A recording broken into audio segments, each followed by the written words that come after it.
पेड़ के टहनी पर बैठे हुए पंछी टहनी टूटने से नहीं डरता, क्योंकि टहनी से ज़्यादा अपने पंखों पर विश्वास रखते हैं। दोस्तों, मेरा नाम हंसराज यादव है और आप लोगों का मेरे चैनल पे स्वागत है। दोस्तों, अगर आप लोग मेरे चैनल पे नए हैं तो मेरे चैनल को सब्सक्राइब कर लीजिए, बेल आइकन को प्रेस जरूर करें, क्योंकि आपको मेरे चैनल पर real story, successful story, motivational story सुनने को मिलेंगी। तो दोस्तों, आज की जो मोटिवेशनल स्टोरी होगा वो होगा मीना सोनी जी का, जो कि अपनी ज़िंदगी में कैसे स्ट्रगल करके आज एक सक्सेसफुल पर्सन बन चुकी है। सबको बहुत बहुत नमस्कार, बहुत बहुत नमस्कार जी। मेरा नाम मीना सोनी है। मिडिल क्लास की फैमिली में रहने वाली हूँ और मिडिल क्लास के लोग जो होते हैं, निम्न क्लास के जो लोग होते हैं, उनको लगता है कि लड़कियों की शादी बहुत जल्दी कर देनी चाहिए, लड़की बड़ी ना हो, धर्म के पैर पूजे। इस वजह से मेरी शादी 16 साल की उम्र में ही कर दी गई। शादी के बाद पति का कुछ मुझे नेचर नहीं समझ में आया। एक तो ये, कुछ दिन के बाद वो टीबी के मरीज हो गए। फिर उसके बाद जो उनका बिहेवियर था, हमको नहीं समझ में आया कि ये किस तरीके की बातें हमसे करते हैं। फिर भी उनका काम ना करना, घर के अंदर रहना, मुझे एक एक पैसे के लिए तंगी मेरे साथ होने लगना। तो मैंने उनसे कहा, मैंने कहा ऐसा करते हैं, क्योंकि मैं पढ़ी लिखी हूँ, बहुत ज़्यादा नहीं पढ़ी लिखी, लेकिन कम से कम इतना तो कर सकती हूँ कि मैं कमा के अपने बच्चों का और आपका खर्चा चला सकती हूँ। मेरे ससुर तुरंत बोले कि देखिए, मेरे घर की बेटियां और बहुएं बाहर नहीं निकलती हैं, जिस हाल में उनको घर में रखा जाता उस हाल में रखती हैं। मैंने कहा नहीं, ये मुझे मंजूर नहीं है। मेरे हस्बैंड कहने लगे कि अगर तुम घर से बाहर निकली तो मेरी लाश से तुमको गुजरना होगा। मुझे उस समय इतनी परेशानी थी, इतनी गुस्सा थी। मैंने कहा ठीक है, आप मरिए और मैं बाहर निकल के जाती हूँ। और मैंने अपनी बेटी को लिया और बेटी को लेके मैं घर से बाहर निकल गई। बाहर निकलने के बाद मैं एक एनजीओ में काम करने लगी। मैं अपनी बेटी के साथ फील्ड जाती, फील्ड से आती, मैं घर में रहती। ऐसे करके 4 महीने गुजर गए। 4 महीने बाद मेरे हस्बैंड पीछे से चले आए। उसके बाद आने के बाद भी दुनिया भर की कहानी। तुम बाहर जाती हो, तुम्हारा कोई आने का टाइम नहीं, तुम्हारा कोई जाने का टाइम नहीं, तुम क्या काम करती हो। क्योंकि जिस वक्त मेरे हस्बैंड वहां पर थे उस समय मैं रिपोर्टर थी, और रिपोर्टर का तो आप काम जानते हैं, कोई जाने का टाइमिंग नहीं, आने का टाइमिंग नहीं। हमने कहा अगर इतनी तुम्हें दिक्कत हो रही है तो भैया चलो मेरे पीछे पीछे चलो, लेकिन हाँ एक शर्त, मैं किराया नहीं दूंगी आपको, क्योंकि मैं कमाती हूँ, मैं बच्चों को पालती हूँ, बच्चे को पढ़ाई करती हूँ, आपका इलाज कराती हूँ, मैं उसका किराया नहीं दूंगी। अगर आपको इतना शक है तो आप चलिए। खैर रहते ये सब होते होते होते होते मेरे पति काफी हमसे मतलब चिढ़ने लगे, और आए दिन लड़ाई, आए दिन झगड़ा। उसको मैं सब बर्दाश्त करती, क्योंकि मैं एक भारतीय नारी हूँ। भारतीय नारी के लिए पति परमेश्वर, वो चाहे लात मारे, चाहे जूता मारे, चाहे रोज सुबह उठ के 4 डंडा लगाए, लेकिन भारतीय नारी।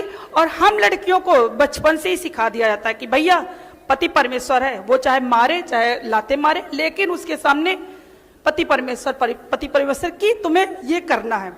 वो मैं सहती रही सब कुछ, लेकिन उन्होंने जब बहुत ज्यादा हद कर दी, उन्होंने 2 बार मुझे जान से मारने की कोशिश की, तब मुझे लगा कि ये तो बहुत ज्यादा हो रहा है। लेकिन फिर भी समाज का मुंह देख रहे थे, अपने माँ बाप का मुंह देख रहे थे, क्योंकि जो लड़कियों को सिखाया था कि डोली यहाँ से आ रही, अर्थी वहां से जाएगी, उनका मुंह देख रहे थे, उनके साथ रहते हैं। लेकिन उसके साथ उनको ये सब चीज हजम नहीं हुई या बर्दाश्त नहीं हुई। शायद ये भी हो सकता, क्योंकि एक पुरुष एक नारी को अपने से ऊपर जाते हुए नहीं देख सकता, ये भी हो सकता। मैं बाहर निकलती थी, आप किसी और के साथ जाती है, मतलब शक की जो बीमारी उनके थी, क्योंकि हर एक चीज का इलाज है, बड़े बड़े कैंसर का इलाज है, टीबी का इलाज है, हर एक, लेकिन शक का कोई इलाज नहीं। किस डॉक्टर के पास लेके जाए उनको कि इनको शक है। 2004 में मैं ऑफिस से, क्योंकि जाहिर सी बात है छुट्टी थी, मैं घर पे थी, मेरे हस्बैंड ने मैं सो रही थी, मेरे सोते समय मेरे ऊपर एसिड डाल दिया। जब एसिड डाला तो जाहिर सी बात है, हम अपनी जान बचाना चाहेंगे तो हम तो घर से भागेंगे। मैं घर से ऐसे भागी, और मेरे हस्बैंड ने मेरा ब्लाउज पकड़ के खींचा कि मैं इसको मार दूंगी। लेकिन किस्मत थी कि आप लोगों से मिलना था। मैं फिर भी, वो ब्लाउज टूट गया और मैं बाहर निकल के भागी।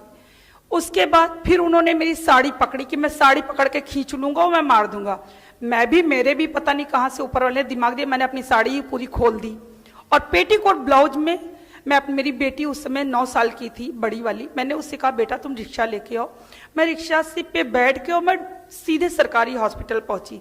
हॉस्पिटल में, क्योंकि हॉस्पिटल में डॉक्टर इसलिए मुझे पहचान गए क्योंकि एक दिन पहले मैं उनका इंटरव्यू करके आती हूँ। उन्होंने जैसे ही मुझे देखा और कहा कि अरे मीना क्या हुआ, तो मैंने बस उनको यही बोला कि सर हमारा इलाज कीजिए, और हमारे पति ने हमारे ऊपर तेजाब डाल दिया। खैर डॉक्टर ने मेरा इलाज इधर शुरू कर दिया। उधर पता चला कि मेरे पति ने आत्महत्या कर ली। अब मतलब लगा कि ये क्या हो रहा है, कुछ समझ में नहीं आया। ठीक, हम दोनों को डॉक्टर ने सीधे रिफर कर दिया इलाहाबाद। इलाहाबाद में मेरा बेड ऐसे ही था और 2 बेड छोड़ के तीसरा चौथा बेड उनका था। मुझे इतनी नफरत थी उस समय, इतनी नफरत थी कि मतलब इन्होंने मेरा, और जबकि मैंने अपना चेहरा देखा ही नहीं था कि मेरा चेहरा कैसा है, बस ये नफरत थी, ये गुस्सा थी कि इन्होंने मेरे साथ ऐसा किया। मैं एकदम करवट लेके लेटी थी, मैं उनकी तरफ देखती भी नहीं थी कि मेरे ये पति हैं और लेटे रहे। 5 दिन के बाद मेरे हस्बैंड एक्सपायर हो गए। खैर जाहिर सी बात है, एक भारतीय नारी के लिए पति का गुजर जाना बहुत बड़ी बात होती है, और मेरे लिए भी बहुत बड़ी बात थी। इतना होने के बाद भी मेरे लिए बहुत बड़ी बात थी कि मेरे पति चले गए और मैं अकेली हो गई, क्योंकि पति परमेश्वर थे वो। तकरीबन 1.5 महीने 2 महीने बाद मैंने बगल में मेरे एक लोग थी, मैंने उनसे कहा जरा शीशा दिखाओ, और मैंने जैसे ही वो शीशा देखा मुझे लगा कि मतलब एकदम तेज तेज से मैं चिल्लाने लगी कि मतलब मुझे नहीं जीना है अब, क्योंकि मेरे बच्चे मुझे कभी कहेंगे ही नहीं कि मेरी ये माँ है। मेरे बच्चे अगर मुझे नहीं मिलेंगे तो मैं क्या करूंगी। बस डॉक्टर से यही कहती रही मुझे जहर का इंजेक्शन दे दो, मुझे मरना है, मुझे नहीं जीना है, क्योंकि ऐसे चेहरे के साथ। उसी टाइम से मुझे इतनी नफरत हो गई है पति शब्द से कि आज भी मैं पति शब्द लेती हूं तो मुझे इतना एकदम मेरे अंदर आग जलती है कि क्यों ऐसे इंसान को पति परमेश्वर लोग बनाते हैं।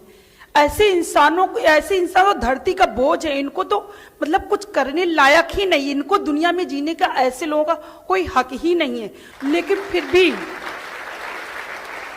3 महीने हॉस्पिटल में रहने के बाद मेरा शरीर कैसा था कि मैं अपने आप को भी नहीं देख पा रही थी। समाज के लोग, परिवार के लोग, ये सब लोग मुझसे यूं दूरियां बनाए थे। हमारे अपने ससुराल वालों ने तो यहां तक कहा अगर तुम मेरे घर आओगी तो मैं तुमको निकाल दूंगा, मैं अपने घर में, मेरे घर में तुम्हारे रहने के लिए जगह नहीं है।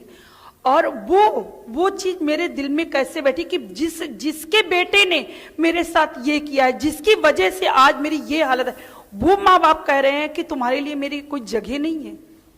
लेकिन फिर भी मैंने कहा ठीक है, तुम्हारे घर में जगह नहीं, लेकिन मैं अब जीऊंगी, अब मुझे जीना है। और मैं धीरे धीरे अपनी सर्जरी कराने लगी। सर्जरी के साथ साथ मैं अपने आप को एक मतलब थोड़ा सा ये लगा कि मुझे अपने अंदर हिम्मत बनाना है। उस वक्त हिम्मत थी, लेकिन तब भी चेहरा इतना बेकार था। मैं पूरा मुंह बंद करके चलती थी रास्ते में, लोग हमको ऐसे देखते थे जैसे कोई अजूबा हो। एक दिन मैं मार्केट गई और वहां एक बहुत मतलब थोड़े बहुत एजेड भी नहीं थे, बहुत ऐसे भी नहीं थे, यंग भी नहीं थे। उन्होंने हमसे पूछा कि ये बताइए कि आप ये मुंह पे क्यों बंद करके चलती, क्यों आप दुपट्टा बांधती हैं। तो मैं, क्योंकि तेज तो मैं थी, क्योंकि ये इतना बड़ा हादसा होने के बाद और एक ज्वाला भर गई। मैंने कहा आपको प्रॉब्लम क्या है, मेरे चेहरे से आपको कोई प्रॉब्लम हो तो आप बताइए, मेरा शरीर है, मेरा मन है, मैं मुंह बंद करके चलूं या आंख बंद करके चलूं, आपको क्या प्रॉब्लम है। खैर वो बात मैं वहां पर बोली और फिर मैं वापस आ गई। लेकिन फिर रात में मैंने ये सोचा कि वाकई में सही बात वो कह रहे थे, मैं क्यों मुंह बंद करके चलती हूँ, क्योंकि ये हादसा मैंने तो किया नहीं अपने मन से, ये तो हादसा किसी ने मेरे साथ किया है। मुझे आज के बाद मुंह नहीं बंद करना। उसी रात को जो मैंने अपना मुंह खोला है, आज की तारीख में चाहे मायके जाऊं, मैं कहीं भी जाऊं, मैं अपना मुंह नहीं बंद करती हूं। मुझे लगता है इस समाज में बहुत अच्छे लोग हैं, बहुत सारे अच्छे लोग हैं, लेकिन कुछ उन्हीं अच्छे लोगों में कुछ इतने बुरे लोग हैं जो अपनी बीवियों को आए दिन मारते हैं, अपनी बीवियों के साथ ऐसी हिंसाएं करते हैं। उनको लगता मैं मर्द हूं, मैं मर्द हूं तो मैं कर सकता हूं, अगर मैं ये नहीं करूंगा तो मैं मर्द नहीं हूं, मेरी मर्दांगनी कहीं नहीं दिखती। तो मुझे लगता ऐसे इंसान जो अपनी बीवियों के साथ अपना अत्याचार करते हैं, उनके ऊपर हमारी जैसी औरतें तमाचा बन के खड़ी हैं कि आओ आज देखो तुम्हारे कंधे से कंधा मैं मिला के चल रही हूं, क्योंकि इस समाज का एक पुरुष ने ही की है और आज मैं आपके साथ कंधे से कंधा मिला के खड़ी हूं। देखिए, जाको राके साइयां मार सके ना कोई, चाहे जितना आप अत्याचार करोगे, लेकिन अगर हमको जीना है तो आप हमें हमारे लिए मौत खरीद के नहीं ला सकती। वो सब करते करते आज मैं इस जगह पर खड़ी हूं। आज मेरे ससुराल वाले, मैके वाले आज सारे मेरे साथ हैं, क्योंकि मैं कमा के अपने 3 बच्चों का पेट पाली हूं। मैं समाज में स्थापित हो चुकी हूं। ये समाज भी आज हमें दर्जा देता है, आज हमें जगह देता है, बुलाता है कि आप हमारे यहाँ शादी में या हमारे फंक्शन में। जब हमारी वो हालत थी तब कहाँ थे सारे लोग, कहाँ था ससुराल, कहाँ था मायका और कहाँ थे समाज के लोग। तो मैं ये चाहती हूँ कि अगर किसी के साथ भी ऐसा कोई हादसा होता है, लेकिन चेहरा खराब होने से जिंदगी नहीं खराब हो जाती है। जिंदगी तब खत्म होती है जब हम हिम्मत हार जाते हैं।